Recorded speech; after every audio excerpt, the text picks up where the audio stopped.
With all due respect, that's a bunch of malarkey. This is a bunch of stuff, deal. What does that mean, a bunch of stuff? Well, it means it's simply inaccurate. It's Irish. Exactly, it is. We Irish call it malarkey. Thanks for the translation. No, we Irish call it malarkey. You know what this is? Yeah, and I reserve this word for those rare instances when it's truly deserved.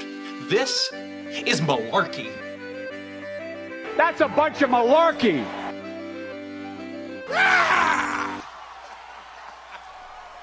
From the King Spring Studios in Smyrna, Georgia, this is A Bunch of Malarkey.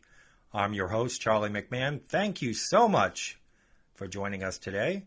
Coming off this Labor Day weekend, summer starting to appear in that rearview mirror. We got football, baseball's winding down, fall feeling in the air, but it is still 90 degrees here in Atlanta, so we won't be feeling that fall feeling for another 4 to 6 weeks or so. But I know in other parts of the country and other people who are listening in other parts of the country, fall is going to be coming up pretty soon. Johnny B, I thought he'd be with us today, but I was informed that he is traveling cross country. Johnny drove up to North Carolina over the weekend and is headed out to Colorado and Arizona as we speak.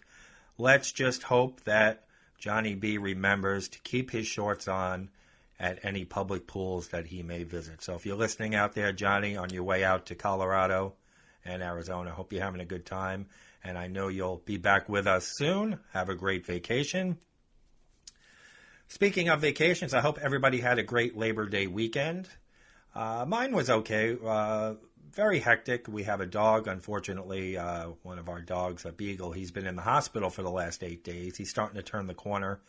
He had something known as pancreatitis, which is kind of like an inflammation of his pancreas, caused by many things, his medications that he's on, different stuff. So we hope to be bringing him home in the next couple of days. So all my friends on Facebook that have been checking in about Bernie, thank you so much. And we're hoping for the best, and he seems to be making progress. So thanks to everybody for their concern. So I can't tell you, we're coming off Labor Day weekend, how many people mix up Memorial Day with Labor Day? I've heard many people stumble and say, have a great Memorial Day. I don't know what it is. Labor Day, Memorial Day. Folks, Memorial Day kicks off the summer. It's in May, the end of May. And, you know, I also saw on Facebook, I'm like stuttering because I get so aggravated. People saying, thank you to the troops for Labor Day. Do people not know what these holidays mean? Folks, let me lay it out for you, for those who don't know. Memorial Day in May is a day where we honor people who have sacrificed and given their lives to protect and serve the country in the armed forces. So we memorialize them, we remember. But you have people saying, Happy Memorial Day. When was the last time you were happy at a memorial? So think of the word memorial. We memorialize. That's what Memorial Day is. Then also we have the 4th of July. People do the same thing. Thank you. Thank a veteran today. No, that's Veterans Day, folks. The 4th of July is about our independence from England back in the 1700s. You know, books help people. Pick up a book. And now Labor Day, people are thanking the troops. And I'm all for thanking the troops. It doesn't have to be a special day to thank the troops. But let's get our holidays in order. People thanking the troops on Facebook for Labor Day. Do we not know what Labor Day is, folks? See, these are the type of mutants that get under my skin. Labor Day is about the progress we've made when it comes to working conditions, benefits, unions, people who have died in factories because of poor working conditions, people who have marched in the streets of this country, given their lives on jobs because of unsafe conditions, unions that have organized to get us better conditions. That's what Labor Day is about. Then Veterans Day comes. That's when we honor all active and former. We honor veterans. That's what Veterans Day is for, folks. That comes, I believe the traditional day is November 11th, but it's not always celebrated on that exact day. But that's Veterans Day. So now that we got the holidays straight, well, it doesn't surprise me. You know why? Because you put on any of these late night TV shows, they go around in the streets and they show people a picture of like Vice President Pence, for instance. And they will ask people, who is this in the picture? And people will name all these crazy names, even going back to Teddy Roosevelt. They don't know who the hell he is. But then they show a picture of Snooki from Jersey. Oh, that's Snooki. Everybody knows Snooki, but nobody knows the vice president. I mean, come on, man. It is very, very, very frustrating. So that's what I wanted to just clear up as we come off Labor Day weekend. Like I said in the opening, we're starting to turn the corner now. I can't wait for... I used to hate the fall. When I lived in New York for my first 40 years of my life, it was a depressing time because I was near the beaches. And up north, you only get about 3.5 months of really warm weather. And then you have a really long winter where you're indoors, you can't do much. But down here in the South, by June, July, I'm done with summer. So I welcome the fall now. I welcome the cooler temperatures. I welcome being able to sit outside without getting killed by bird-sized mosquitoes and just enjoying sitting by the fire pit and having that fall feel, that refreshing feel. And unfortunately, we don't get it here. Last year, we didn't start getting really cool until after Halloween. It was the beginning of November. So the heat here lasts from like March until November. And the yard work is endless here. I get 3 months off a year, folks, with not having to do any yard work. And that's December, January, February. Because from March until late October, you're mowing the lawn. Then you have a month to 6 weeks of leaf pickup and cleanup. And I'll tell you, I'm burned out with mowing the lawn. I cannot wait for yard work season to be over, as I'm sure many of you can agree on that. But with fall, you know what comes, September 1st. It's not even fall yet. We still have, 20 days, 18 days until fall actually kicks off. But have you noticed what's back, folks? Pumpkin spice. Now, don't get me wrong. I enjoy certain pumpkin spice products. First of all, I love pumpkin pie. Now, I've never met a person that says, oh, I kind of like it. You either love pumpkin pie or you can't stand it. I've never met anybody in between. And unfortunately, I love it to the point where I'm the only one in the house. Well, it's only my wife and I. And my wife's vegan, and the pumpkin pie that you buy in the store has milk in it, and so she doesn't eat it. So every time I buy a pumpkin pie, I'm eating the whole thing. And I try to steer clear of Costco because their pumpkin pie, and it's like $6, is the size of a car tire, like a truck tire. And I can knock that thing out in 4 or 5 days. So I steer clear of Costco whenever I can when it comes to their pumpkin pie, even though it's delicious.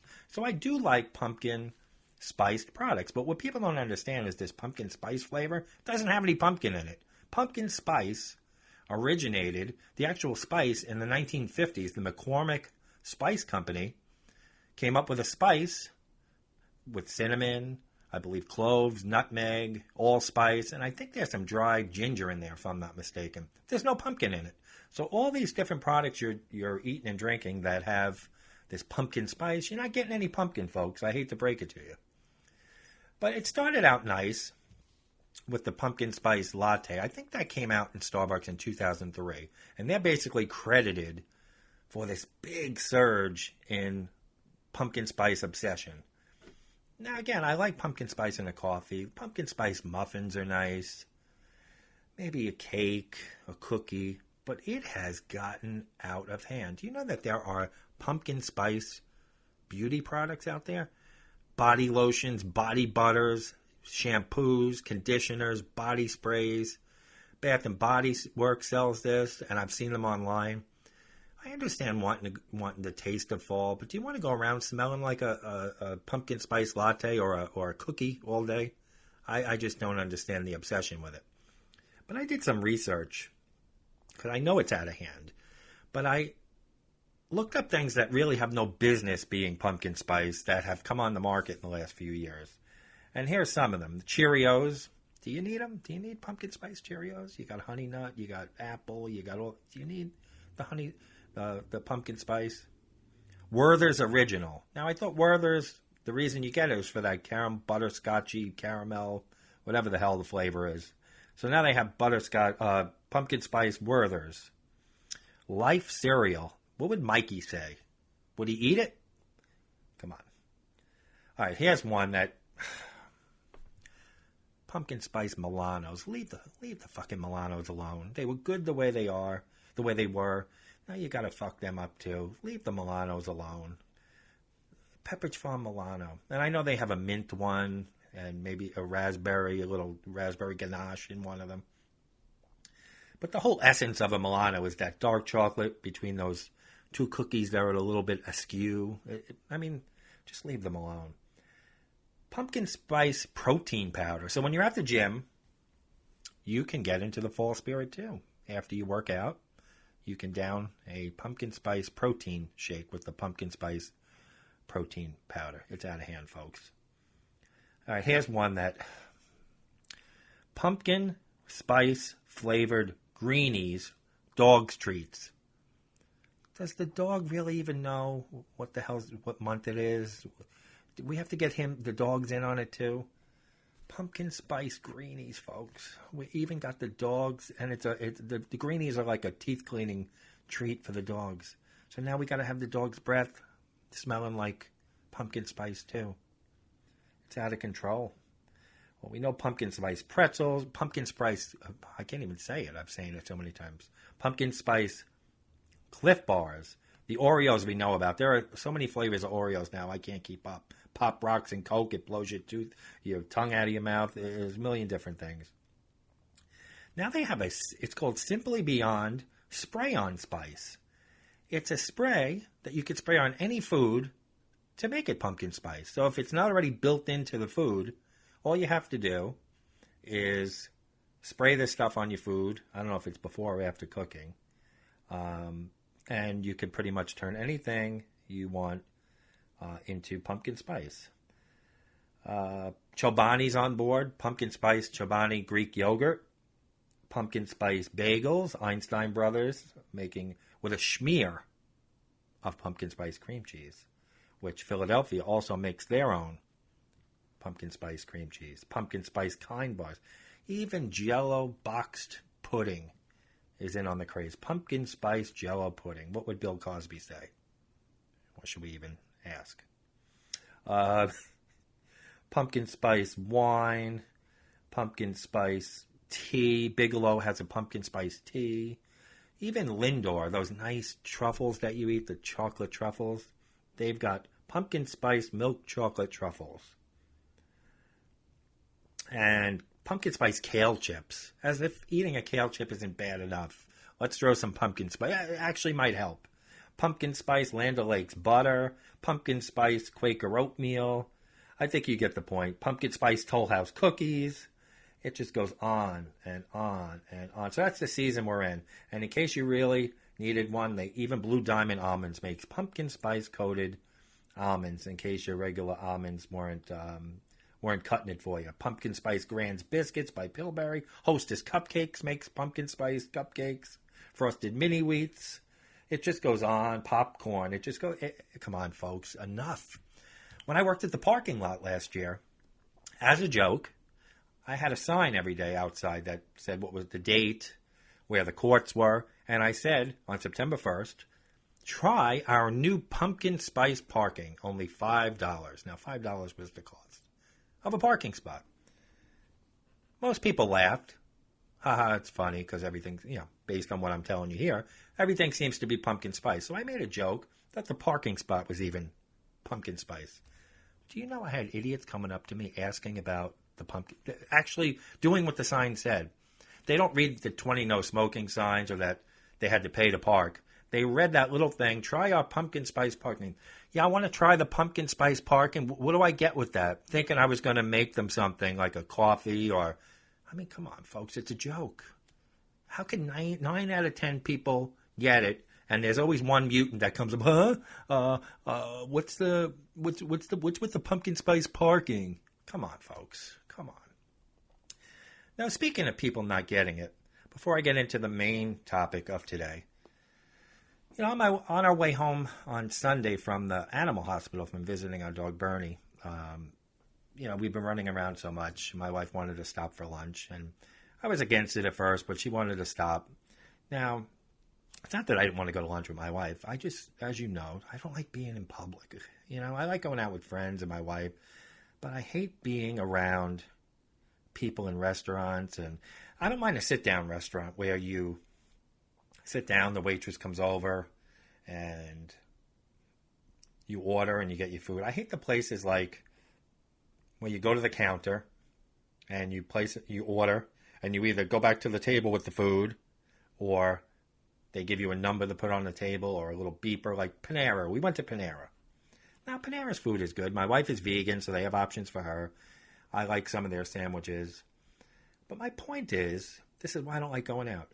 If you don't know how a certain store or eatery or restaurant works, step aside, read the board, get acquainted with it, and then get back in line and get ready to place your order.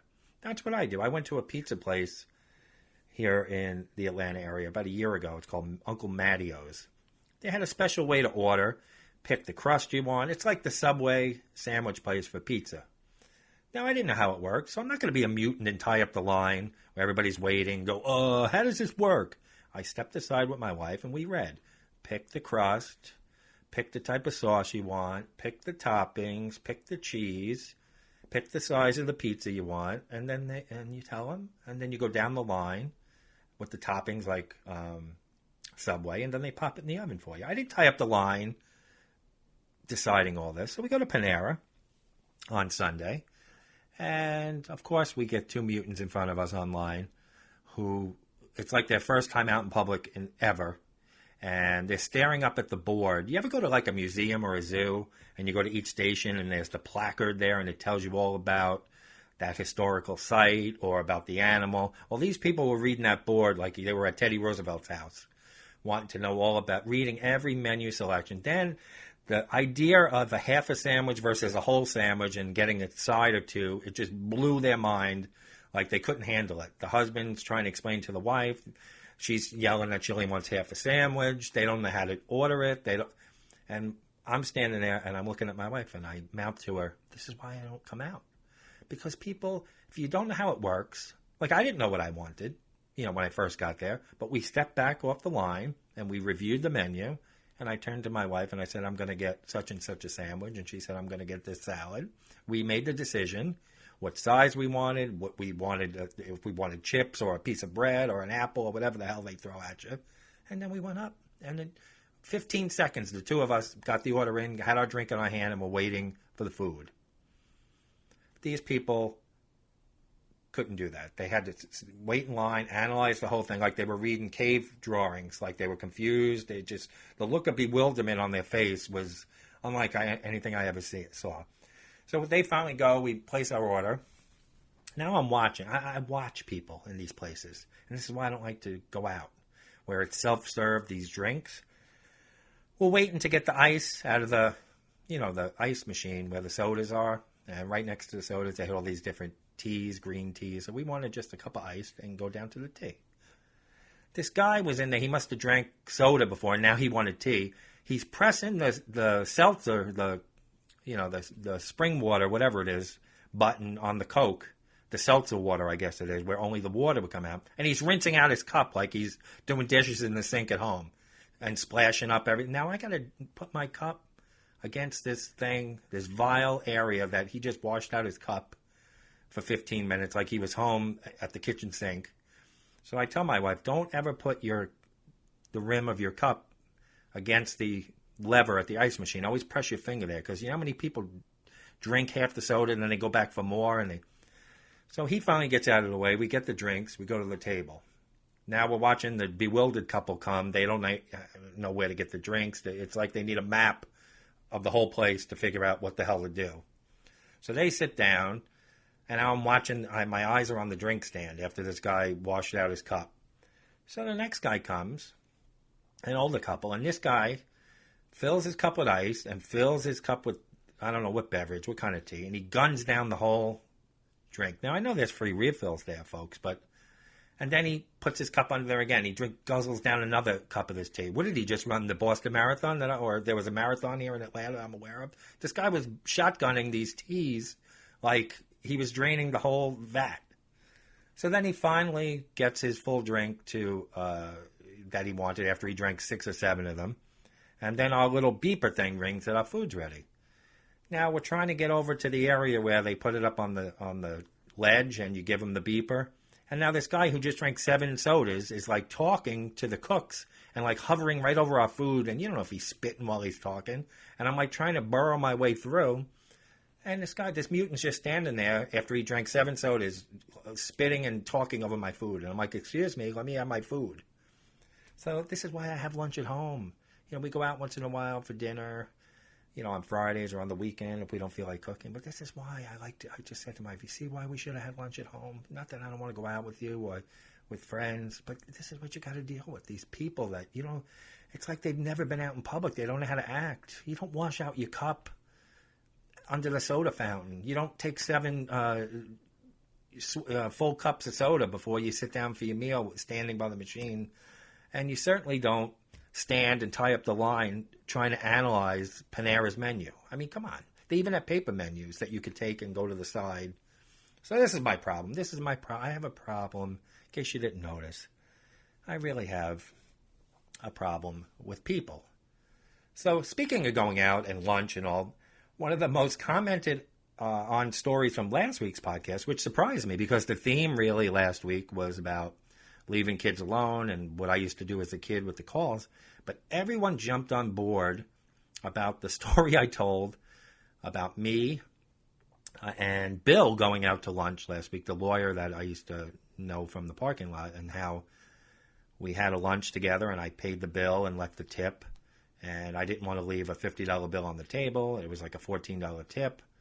So we couldn't find the waitress. So he summoned the busboy to get the waitress, who he knew very well. And then he stood up and gave her the check with my tip and everything that I paid for, and took the credit for the tip and the and paying the bill. So that was a really that was the most commented on story last week. So I was a little surprised, but I guess not, because it happened in Seinfeld and everybody's aware of the big salad. And I think a friend of mine, Darren, said he pulled a big salad on you, which was true. He did.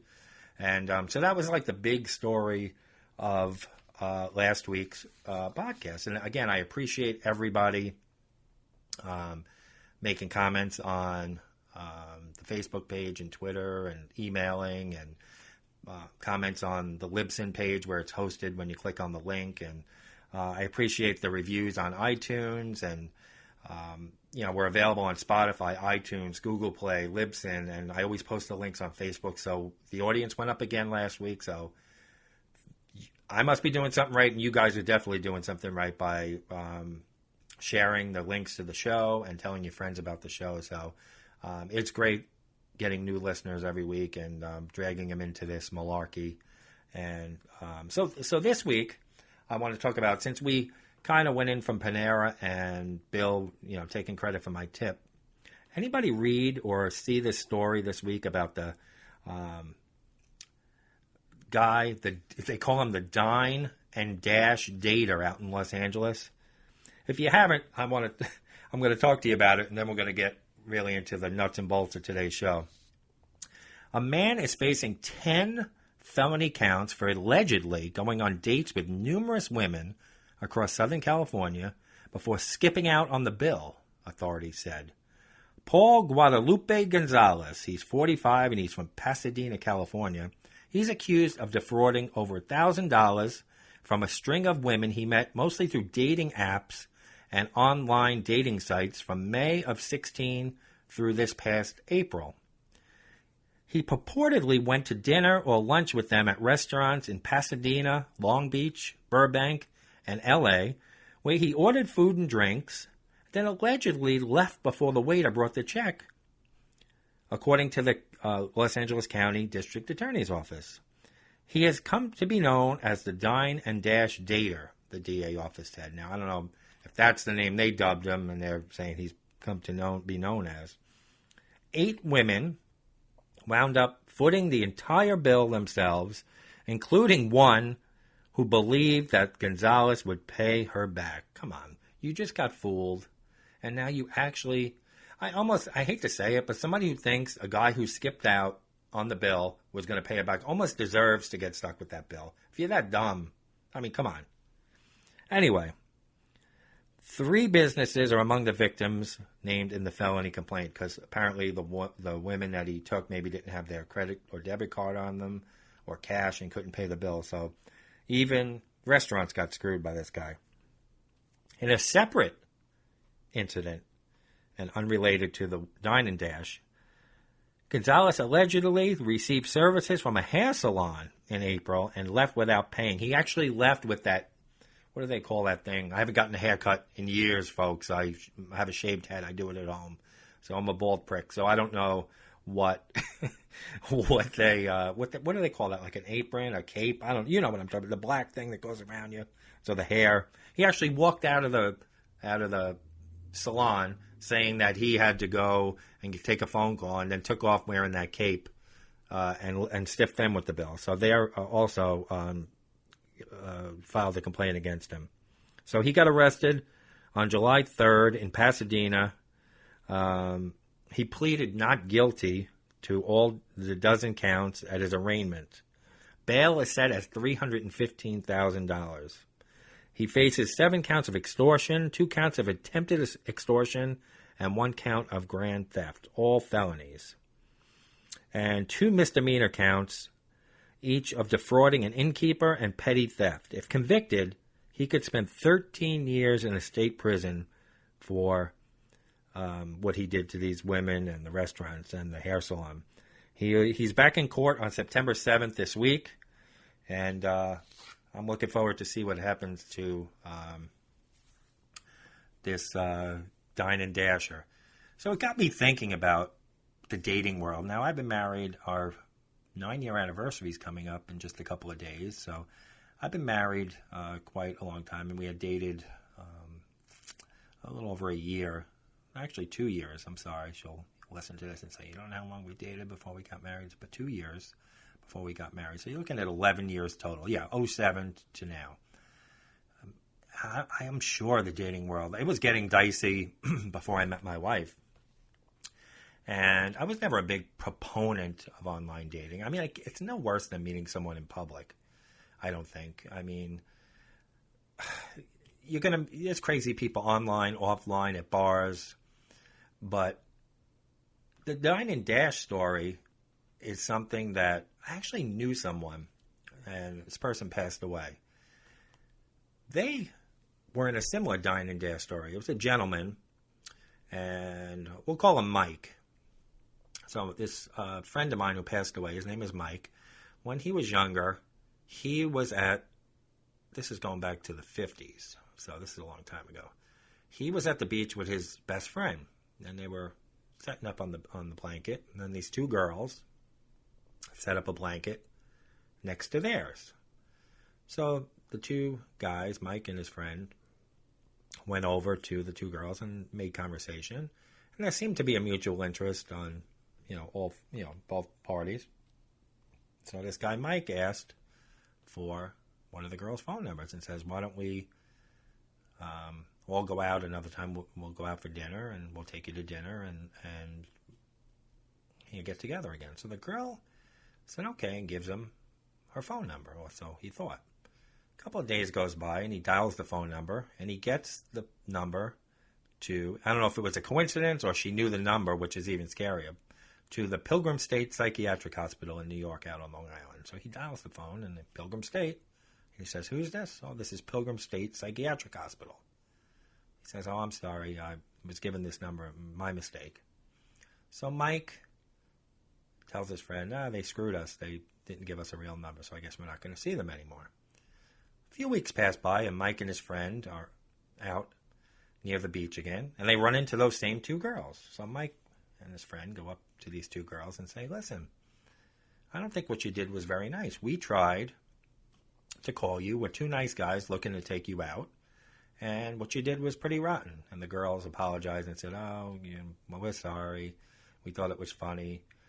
And Mike said, well, are we going to go out? And the 2 girls said, yeah.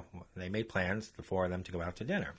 Now, Mike and his friend had all intentions on taking these girls out. But when they looked at it closer, they went out to dinner. And Mike and his friend were eating lobsters and shrimp and drinking beers. And Mike turned to his friend and said, I got to use the restroom. You want to come? And Mike's friend said, why would I? Oh, just come on. So they left, went to the bathroom, and then exited out the bathroom window to get even with the girls for leaving them with the number to the psychiatric hospital. So it's kind of funny. It's kind of mean, but it was payback for getting the number to the psychiatric hospital. So I do know someone who actually did something like this as a revenge type of thing. But now we're in a world of online dating and dating apps. I don't know anything about these. Obviously, I'm married. I don't know anything about these apps, and I don't even know. I'm going to be honest with you. I don't even know I know I've seen Snapchat pictures with these filters, these girls that look like, they put it on Facebook, look like mice or cats with ears coming out. I don't get it. These filters that make them look all made up. I don't get it. Maybe you guys can explain it to me on the Bunch of Malarkey Facebook page, but I don't even know what any of this stuff is anymore. But when online dating first came out, I got my first experience with it really through a roommate. I had this roommate named Alex, who was who was a brother of a good friend that I worked with, and we lived together for about a year in a little town called Long Beach out on Long Island, which was right on the ocean. It was a beautiful town, beach community. It was great. But this guy Alex was obsessed with online dating. I mean, to the point where he would... Now, we didn't have smartphones back then. We're talking about 2002, 2003. We still had the old analog type phone. So to go on any of these dating sites, you had to be on your computer or laptop. He would get off the train. Now, I would be home an hour before him because I drove to work, and I was only about half hour from the house. But he took the subway and the train from New York City out to Long Island. And he would race home every day. He wouldn't even have his coat off in the winter, and he'd be on that computer. He would stop for dinner on the way home, takeout, and he would sit with his dinner and his drink and go right online. And he would have like 10 different, remember those AOL instant messengers?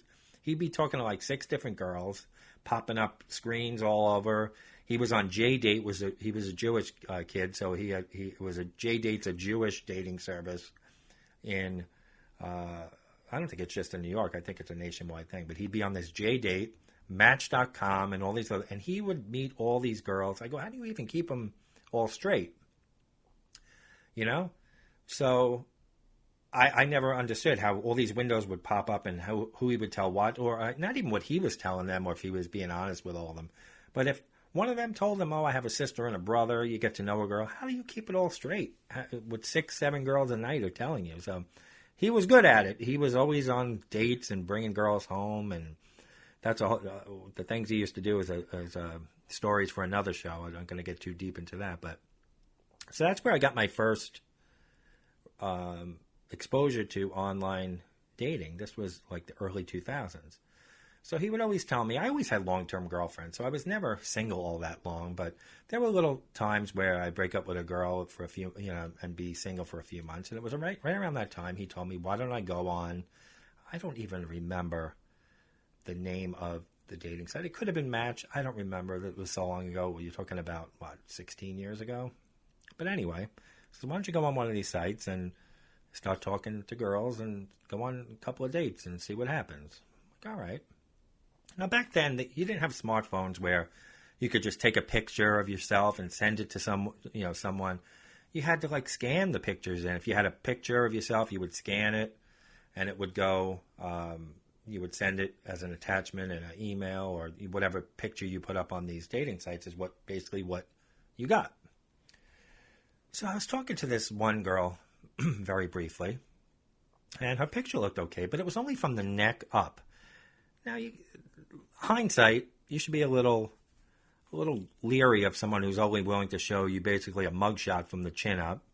But we got to talking, and she seemed nice enough, and she didn't live too far away. And she said, oh, just to let you know, I'm a little short. And I said, that's okay. I'm not big into, I don't need I don't have parameters on how tall or short somebody, is. As long as you're nice and there's an attraction there, and, we'll get along, and vice versa. So we were set to meet at a restaurant where there was a bar. We were just going to go have a drink. I don't even think we were going to have dinner that night. I think it was just to break the ice and meet after talking a few days on this dating website. So I told her what kind of vehicle I drove, and same thing with her. And we kind of pulled in the parking lot at the same time. I was driving at the time, I believe it was a Mitsubishi Mirage. It was like a small like a low to the ground kind of car. So it wasn't very tall, like a big SUV.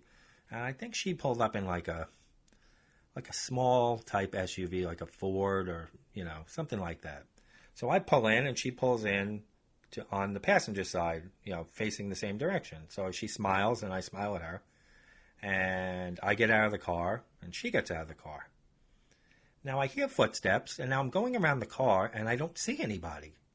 But I hear her voice, but I can't see her. So I circle her car and it's almost like we're playing musical chairs going around the cars. But I can't see her. And my car wasn't that high up. I'm clearly above the car. I'm 6 foot tall. And I'm almost to the height of her SUV. But she's nowhere to be found. So I'm looking and we're circling. And this is becoming, all we need is the music to stop to see who gets to sit on the yellow line in between the cars. And I said, well, the best bet is to look underneath. Now I'm on my knee looking underneath my vehicle for feet. Because I don't know where the hell she is. So finally I said, stay right there. Don't move. So she kind of thinks this is funny because we can't find each other. So I know where her feet are now. It's by the passenger side back tire of my car. So I'm near the front of my car. So I come around. And to my surprise, she was a little person. Now, I think that's the politically correct thing to say. Now, I think we call them little people because their shows on these TLC or whatever, little people. So that's what I'm going to go with. If I'm wrong, I'm sure I'll hear complaints about it. Now, she did say she was short. I'll give her that. But it's one of those things where, should she have mentioned it? I mean, I'm not going to be, I still went in and had the drink with her. I was a gentleman. I was polite. But it's one of those things where you may want to mention that because, instead of saying I'm a little short, just say, just so you know, I'm a little person. Just so there's not a shock because I don't even know what my face looked like when I came around and saw her. And this is why I couldn't see her around the cars. I was circling and circling. So, but I have a friend named, I'm going to mention her name is Lisa, who had a situation where she told me, and I remember the story, and she reminded me of the other day because I told her what I was going to be talking about here on the podcast, where she had a similar situation where she was talking to a guy online, and he said to her, just so you know, I'm missing a few fingers on my, I think left hand it was. She's not a shallow girl, very nice person. I've known her for, believe it or not, 20 years. I can't believe I'm saying 20 years. That's a long time. She says, okay, no problem. So they met. And he showed up, not only not having fingers, but he didn't have a hand, and he didn't have an arm from the elbow down. Now, again, she still went on the date with him, but why say a few fingers when you're missing half an arm and a hand? Like, I don't understand. Like, they're going to find out, so you might as well be honest. And I've heard of all the horror stories where people send pictures of somebody else and it's not them. If you're going to have the balls to go out and meet somebody, it's going to come up. So just, I don't understand. Like, they're going to say, oh, yeah, he is missing a couple of fingers. He told me the truth. Like, what's the big deal? And she wasn't shallow. She didn't say, oh, my God, you're missing an arm. She went out, and she didn't judge him for it. So I don't understand why people just can't be honest. You're going to be faced with it, so you may as well be honest. But it wasn't just online dating that can burn you. You can meet a crazy person in a bar where you look at them and say, wow, this girl or this guy is good looking, and there's an initial interest and attraction. They could turn out to be a nut job too, and I have a story about that too. This was, I think, in early 2000. A girl I was dating about 3 years moved to Florida. She wanted to reconcile with her dad, who she hadn't seen since she was a little girl, and she found him, and he was living in Florida. So she wanted to move down there and be with her dad and get reintroduced to her father and get to know him. And it was upsetting. So I spent a few months single. It was probably a good 8-9 months single. And I didn't really want to date. And it was, but after the holidays of 99, 2000 rolled around, I said, maybe I'll start dating again. But again, I just started getting on the internet. So I wasn't interested in online dating. I had no idea about it for a couple more years. So I'm the type of guy that could meet at the time. Very social, talkative. So I would meet people in all settings, not just at bars. So I was an online at a supermarket one day. I lived in this town. This is before I lived in Long Beach, called Deer Park, nice little town on Long Island. And there was a girl in front of me at the supermarket who I found to be cute, and she was. And I told a couple of jokes to the cashier and to the person, another person in line. I heard a chuckle. So anybody who laughs at me, I mean, you already got me. So anybody who's stupid enough to laugh at my shit.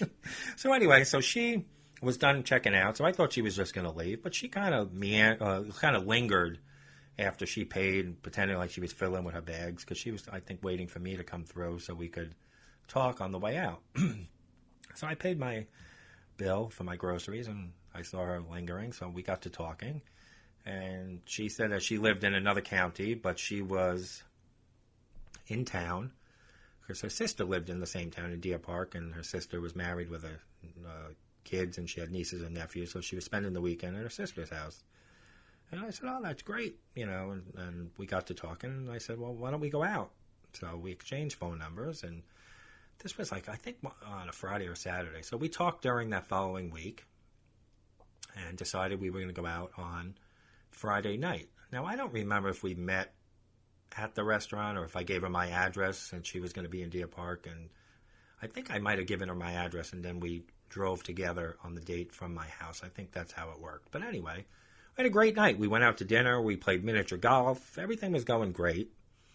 So then we went to Blockbuster and got a movie, and we went back to my house and watched the movie. Yeah, folks, this was before the old Netflix and chill. We actually watched the movie, and it was an innocent date, and we had a good time. So she said to me when it was time for her to go, it was like 11 at night. She said, I'm going to go back to my sister's now. I said, it was great going out with you. And she says, I hope we could do it again. I said, yeah, sure. So she said, well, what are you doing tomorrow, which was a Saturday? And the honest truth of the matter, and I told her, I said, my brother is moving into a new apartment/house tomorrow, and I'm going to be helping him all day with the move. So I probably won't be available tomorrow, but I'll give you a call on Sunday or, during the week next week, and we'll set something up. I'll come out to you if you're not going to be in town, whatever. She says, okay, sounds great. So I'd given her my landline number. I think I had a cell phone I did have a cell phone, but for some reason, we didn't carry them everywhere like we do now. So I gave her my landline number, and Saturday morning came, and it was bright and early, and I went to help my brother, and it was an all day thing, and I helped my brother move, and I think we may have went out to dinner afterwards, my brother and I got home at 7, 8 o'clock at night, and I noticed my answering machine. Remember those old digital answering machines, folks? I'm showing my age. It was beeping with the number 18 on it. So I had 18 messages. I said, holy shit, did something happen? Was my mother trying to call? Somebody get sick? Was it an emergency? So I pressed the button. It said, mailbox full. You have 18 new messages. I'm like, holy shit. So, first message. I don't even remember the girl's name. We'll call her Michelle, just for the hell of it. Hey, this is Michelle. Just calling to see how you doing today. If you're around, I had a good time last night. I hope you're doing well. Hope to see you again. Beep. Next message. Hey, it's Michelle. I guess you're still not home. I thought maybe we could still get together today. I know you're out with your brother, but if you get this, call me back. Beep. Next one. I don't know where you are, but we had a good time. I thought we did anyway. This is crazy. I don't know why you're not calling me back. You got to call me back. Beep. Next one. Oh, this is ridiculous now. How could you be moving him all day? If you didn't like me, just tell me. Just tell me you didn't like me. Beep. Oh, I'm sorry. I might have overreacted in the last message. I hope you're not upset, but please call me back. I really want to talk to you. Beep. And this just went on and on and on. And then when I got home, the phone was ringing. Well, I'm listening to these messages. I'm like, holy shit. This girl is like Glenn Close from the Fatal Attraction. I'm surprised a rabbit wasn't boiling up on the stove when I walked into the apartment.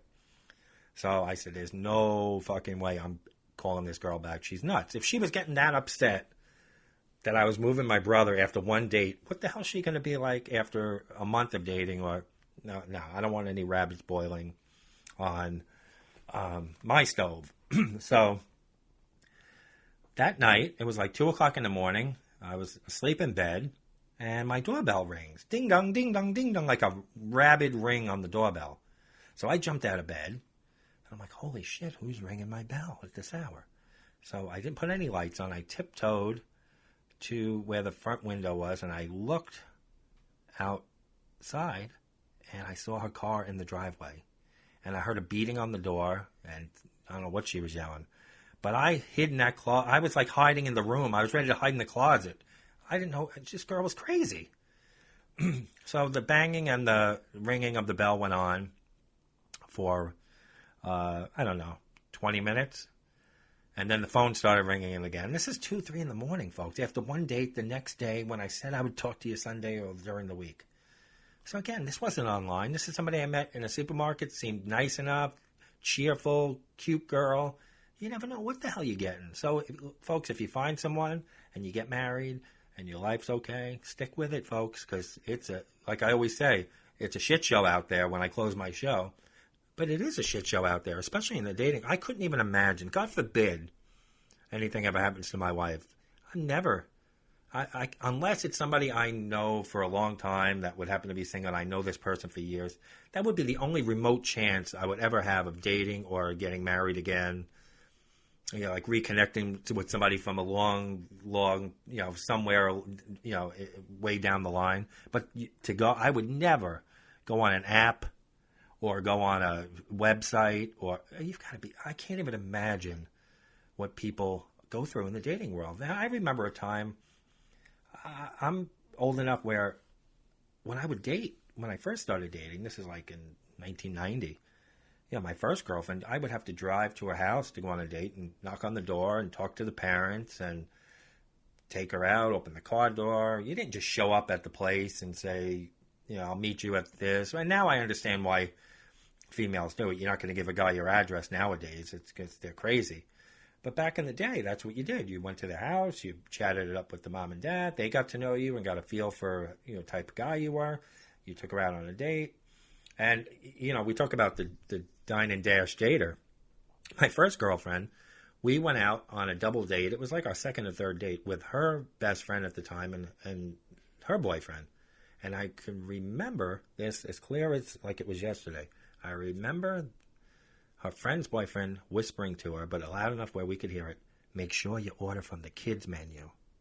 I mean, how do you take a girl out and tell her to order from the kids menu? If you don't have the money, don't be asking anybody out on a date. That's embarrassing. And that whole thing too, like about who should pay. And I know women nowadays, it's a different time, but I'm old fashioned in the sense where any first date I ever had, I never let a woman pay. Even if I knew right then and there, like after meeting a few minutes, like, this isn't going to go anywhere. You pay the check, so you pay for someone's meal. I paid for Bill's meal last week, and he took the credit for it. I mean, you go out on a date, you just pay the bill, and if you're not interested, you move on. Is the $40 for lunch or whatever it is is it the end of the world, guys? Come on. Pay the bill. If you're not interested, you move on. So I'd never, after 7, 8 dates, when there was an established relationship there or headed, there, if a woman wanted to pay, and reciprocate, okay. And then down the line, as a relationship forms and, whether you're living together, not living together, you kind of, you share in the responsibilities and do that kind of stuff. But when you're first taking out a woman, guys, pick up the check. Don't make her order off the children's menu. So that's my dating and online and in-person kind of dating disaster. So the question this week, and I hope we get a lot, I know we'll get a lot, what's your dating disaster story? First date, whether you met them online, did you show up and someone wasn't who they said they were? Or maybe it was somebody stiffed you with the bill, if you're a female. Let us know. And we're going to read these comments next week. So that is the question of the week. Tell us, what was your biggest dating or date disaster? And you can comment in the link to the show. I'll also pose the question on Wednesday with a link so we can read off those comments because I'm going to really enjoy those. So in the spirit of dating and talking about dating today and picking up checks and weird ways of meeting people, I'm going to read you a story from my new book, in case I haven't said it enough on here. I have a book coming out October 13th called A Whole Lot of Shenanigans. It's about my 2.5 years spent working, managing a parking lot near the courthouses in an Atlanta suburb. And crazy people, folks. I'm telling you, they were nuts. People coming to court, not wanting to pay, arguing with me, picking fights, bringing their pets, bringing their animals, asking me to watch their kids, you name it, telling me stories about their life that I didn't want to know. Those too much information, TMI kind of stories, telling you their whole court case, telling you. So this is what I had to deal with on a daily basis. So in the spirit of dating and people telling you too much information, I'm going to read you a story called The Irish Bobcat. My regular customers at the parking lot were really, really great people. I got the opportunity to get to know many of them on a first-name basis, and we always had some great conversations. We talk about our family, our jobs, the weather, sports, music, and a host of other topics that were not too deep or personal. There were, however, a few customers that offered TMI, as the younger crowd calls it, too much information. Unsolicited, very personal information shared at a shack window in the middle of a parking lot can be a tad awkward. A gentleman named Ron, and that wasn't his real name, I protect the innocent or guilty, a man named Ron parked at my parking lot every Friday morning for the entire 2.5 years I worked at the parking lot. Ron was probably late 50s, perhaps in his early 60s. I'm pretty certain he was in some kind of weekly program offered at the courts, but I never got too personal by asking him the reason for his weekly visits. He was always pleasant to me, and we would talk about work, the creepy guy that ran the parking lot across the street, and a bunch of other casual topics. On one particular Friday, which also happened to be St. Patrick's Day, Ron pulled in at his usual time and proceeded to come up to the booth. "Hey, Ron, happy St. Patrick's Day." "Oh, is it St. Patrick's Day?" Yeah, it is, isn't it?" "Oh, sure is, Ron, but I thought you knew that since you're wearing green today." "Nah, it's just a coincidence." "You're not a big St. Patrick's Day fan, Ron?" Not so much anymore, but I had some wild St. Patrick's Days back in my day." "Really, Ron?" "Oh, yeah. Every time St. Patrick's Day comes around, I think of 1979. Was that a good year for you, Ron?" "I don't know about the whole year, but what a St. Patrick's Day it was back in 79. It was great." Now I'm thinking to myself, should I even ask? What the hell, the cat is almost out of the bag anyway. "So, Ron, what was so great about St. Patrick's Day 1979? You had a good time?" "Well, Charlie, I was at a bar here in town, and I was dancing on the dance floor. You remember that song, I Will Survive, by that black woman? I don't remember who sang it. That was Gloria Gaynor, Ron." "Who? What?" "Gloria Gaynor sang that song." "Oh, yeah, Gloria Gaynor. Anyway, I'm on the dance floor, and I see this beautiful woman really cutting up the dance floor. Sexiest woman I ever saw. So I finally had the courage to go up to her and start dancing." "Were you a good dancer, Ron?" "Nah, not really. But I had a few drinks in me. I got her off the dance floor after I Will Survive and bought her a drink. I started telling her about myself and vice versa. It's getting pretty interesting, Ron." "Oh, yeah. She asked what I did for a living, where I lived, and all of that. And I told her I lived with Jessie." "Oh, no, Ron. Is Jessie your girlfriend or your wife?" "Oh, no. Jessie was my bobcat."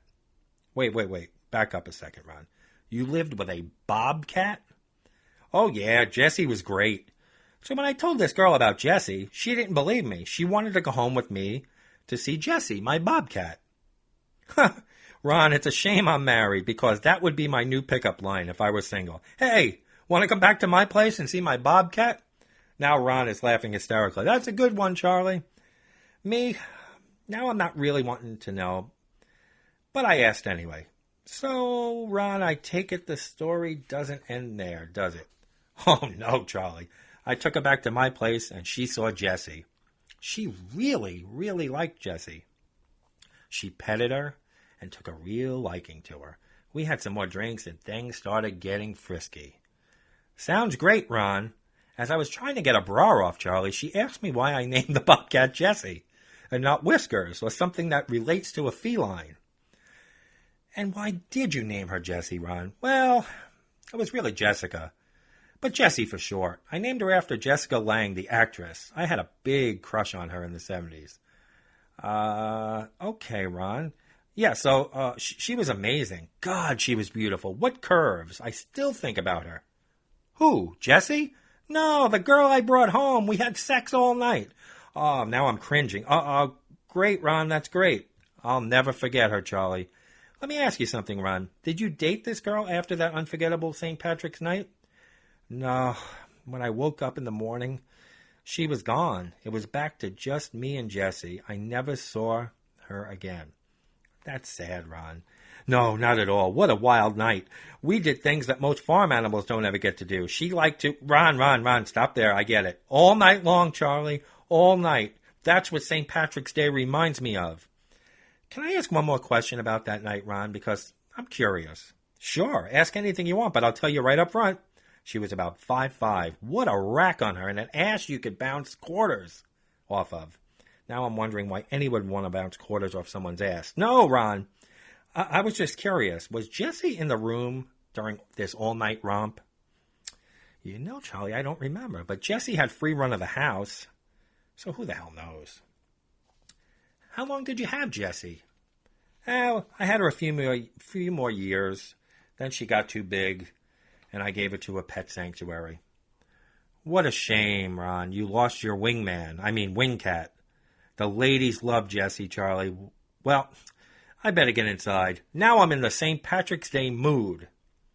As Ron walked away, the lyrics from that Gloria Gaynor song entered my head, and how fitting they were in that moment.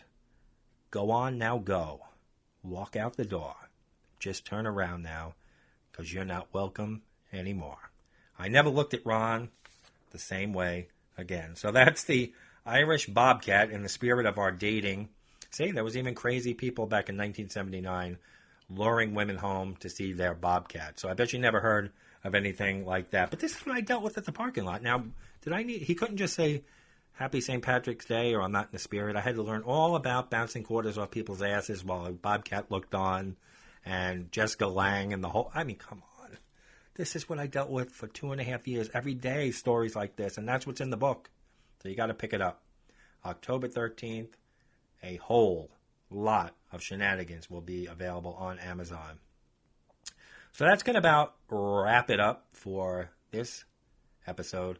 Again, we're headed to fall. I hope you had a great Labor Day weekend, not Memorial Day, folks. And I hope everyone is doing well, and we'll keep wishing that my Bernie, and thank you for all the love again on Facebook from my boy Bernie, who is recovering from his pancreatitis, and looks like he's going to be all right, but I appreciate it.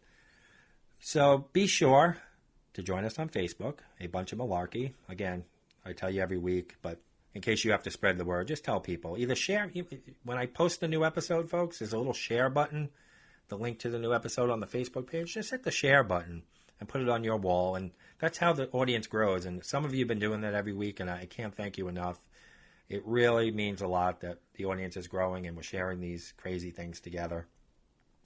But you can tell them to look up A Bunch of Malarkey on Facebook, and the links to Twitter. Everything's on there, on that Facebook page. But if you'd rather go direct to the streaming sites, it's A Bunch of Malarkey on Spotify and A Bunch of Malarkey with no spaces in between for iTunes and Google Play. Well, that's going to do it. Thanks again. And as I always say, and isn't it true, folks? Beware. It is indeed a shit show out there. Thanks for joining, everybody. This has been A Bunch of Malarkey.